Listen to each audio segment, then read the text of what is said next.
तो जैसे ही पशुपति पारस ने अमित शाह से मुलाकात की, चिराग पासवान अपने सांसदों को इकट्ठा करने लगे। चिराग पासवान को अब ये डर सताने लगा कि उनके सांसद अब टूट जाएंगे और इसीलिए वो अपने सांसदों को इकट्ठा करने में लगे हुए हैं। अपने सांसदों से फ़ोन पर बातचीत और उसके बाद कि भैया हमारे साथ ही रहना है, आपके मुश्किल वक्त में हमने आपका साथ दिया है, हमारे मुश्किल वक्त में आप भी हमारा साथ दें। और सारे सांसदों से बातचीत हो रही है क्योंकि चिराग पासवान को ऐसा लग रहा है कि मेरा हाल भी अब मुकेश सहनी जैसा होगा। जिस तरीके से मुकेश सहनी को बर्बाद कर दिया गया, उसी तरीके से अब मुझे भी बर्बाद कर दिया जाएगा। चिराग पासवान ये सोच रहे हैं कि शायद ये गलती बहुत बड़ी गलती होगी और भाजपा तो इस प्रयास में थी कि आप एक गलती करो, आपका एक गलती आप पर इतना भारी पड़ेगा कि आप जीवन भर इसको लेकर पछताओगे कि मैंने आखिर ये क्यों कर दिया। चिराग पासवान को लेकर कई तरह की बातचीत हो रही थी, लेकिन अब चिराग पासवान भी डरे हुए हैं। चिराग पासवान भी सोच रहे हैं कि उनकी मुलाकात अमित शाह से हो जाए या जेपी नड्डा से हो जाए, लेकिन उनकी मुलाकात किसी से नहीं हो रही है और अब बातचीत काफ़ी गंभीर हो गई है।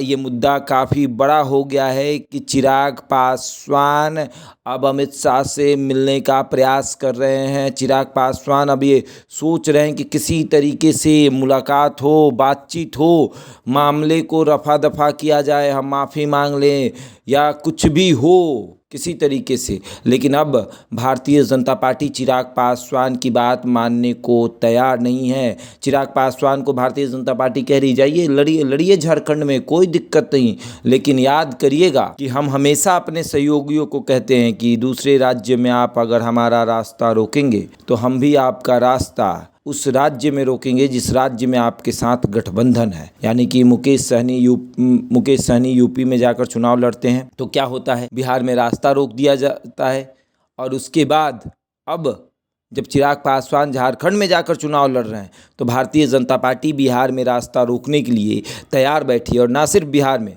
बल्कि पूरे देश में चिराग पासवान का रास्ता रोकने के लिए बेकरार बैठी है भारतीय जनता पार्टी। भारतीय जनता पार्टी ये देख रही है कि चिराग पासवान की दोस्ती इन दिनों काफ़ी नीतीश कुमार से भी हो गई है और उसके बाद भारतीय जनता पार्टी ये भी देख रही कि हमारे भी खिलाफ बहुत कूद रहे हैं, तो इनको जवाब देना पड़ेगा और ऐसा जवाब जो इन्हें ये एहसास दिला दे कि भैया हम सबसे बड़े हैं।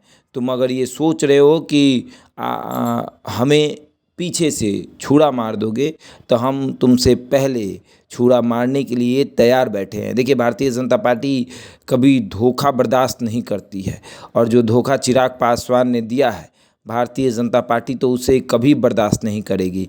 और अब भारतीय जनता पार्टी तैयार बैठी है कि चाहे कुछ भी हो जाए, हम इस धोखे का जवाब धोखे से ही देंगे।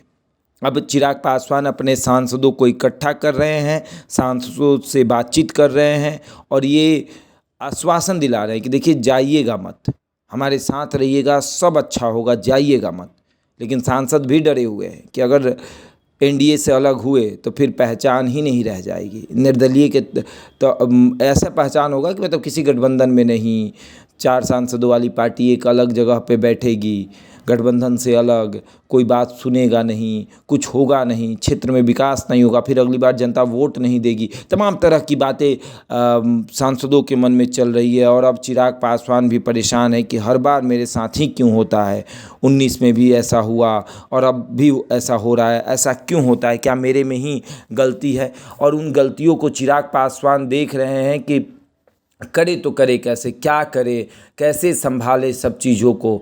और अब चिराग पासवान पर ये दुखों का जो पहाड़ टूटा है, ये पहाड़ काफ़ी बड़ा है और इस पहाड़ को हटाने के लिए वो काफ़ी मेहनत भी कर रहे हैं कि किसी तरीके से इस पहाड़ को साइड किया जाए और मुलाकात किया जाए। लेकिन अमित शाह और चिराग पासवान के बीच में पशुपति पारस एक बड़े चट्टान की तरह खड़े हो चुके हैं कि चाहे अब कुछ भी हो जाए यहाँ से तो नहीं हिलेंगे।